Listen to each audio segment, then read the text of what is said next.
Sotenäs kommun driver Sveriges enda marina återvinningscentral och vi är ett gäng personer här som har arbetat med just plastfrågan i haven under en längre tid.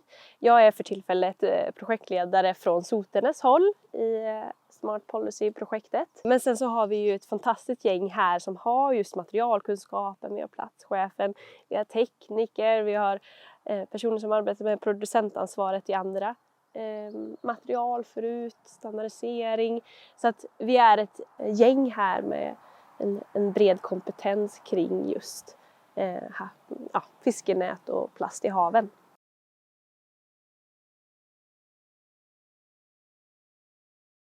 Bara för lite bakgrund då, så startades Marina återvinningscentralen 2018 och tillsammans med flera personer och organisationer så samlar vi idag in fiskenät och havsplast, delvis härifrån men också nationellt.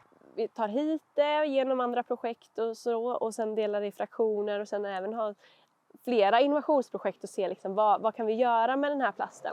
Så vi har kunskap kring de här sakerna. För oss så är det så viktigt att det här blir bra, det kommande producentansvaret. Vi ser redan idag att fraktionerna är svåra att hantera.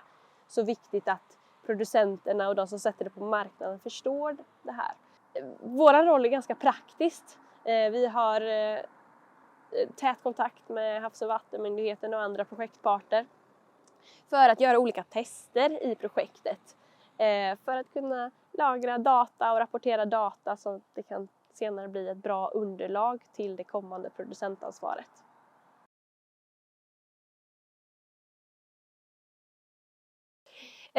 Först och främst så följer vi ju projektmålet och de förordningen som är utskriven som vi ska testa ifrån. Och som jag tidigare nämnt så testar vi liksom ganska praktiskt här på Sotenäs och Marina återvinningscentralen. Exempelvis då så är hamndirektivet, hur ska vi samla in i hamnar? Då kan vi göra olika tester. Att skulle det vara container eller skulle det vara med en pall eller hur ska vi göra det här för att sen testa det ute i hamn. Så att vi kan få det här underlaget, datan till de som senare ska besluta om det här. Vi är även med sportfiskarna, att testar och samlar in hur mycket fraktioner det blir ute i butikerna. Här på Marinåcentralen så har vi olika fraktioner som vi testar. Behöver vi dela i så här många fraktioner eller inte och så liknande då. Vi utför olika sorters tester eller testkörningar som vi kallar det. Gör underlaget för att sen kunna ge andra personer som kommer besluta i det här senare input till vad som är bra att tänka på.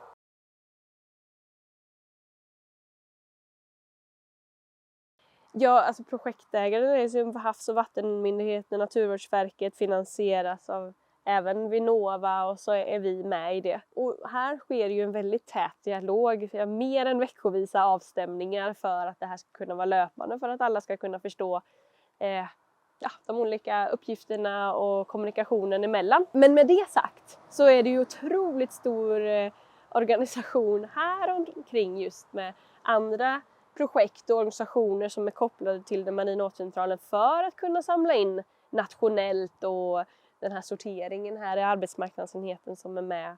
Vi behöver vara många tillsammans för att den här logistiken ska kunna vara löpande och underlaget ska kunna komma in då.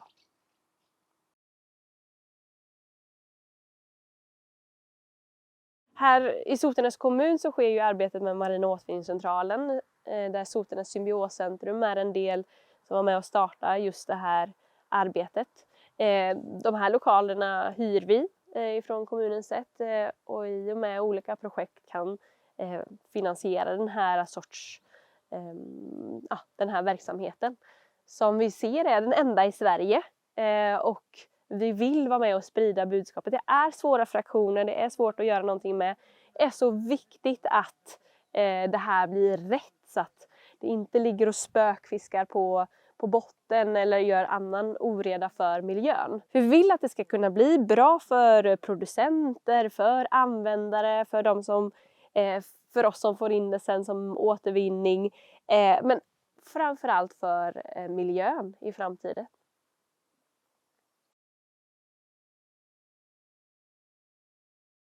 Vi är ju ett gäng olika organisationer som ska samarbeta och samla den här informationen. Och just att se vilka fraktioner och vilka bitar ska innehålla i producentansvaret har vi ju så många olika tankar och åsikter om, så att vi verkligen samlas i den här frågan. Samtidigt som det är utmaningen skulle jag också säga att det är möjligheterna. Att vi är ett sånt brett gäng med så mycket olika kompetenser i frågan. Både just det här myndigheter och vi som jobbar med det praktiska. Att vi tillsammans får möjligheten att lyfta in och komma med våra åsikter. Så att vi lyfter frågan tillsammans och diskuterar det så mycket som vi gör.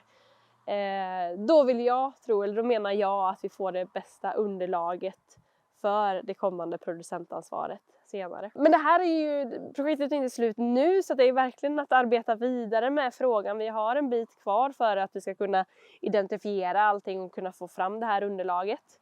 Men fortsätter vi som vi gör nu med de här praktiska testerna och vidare, så känns det som att vi kommer få ett bra projektresultat och möjlighet att få ett bra producentansvar längre fram.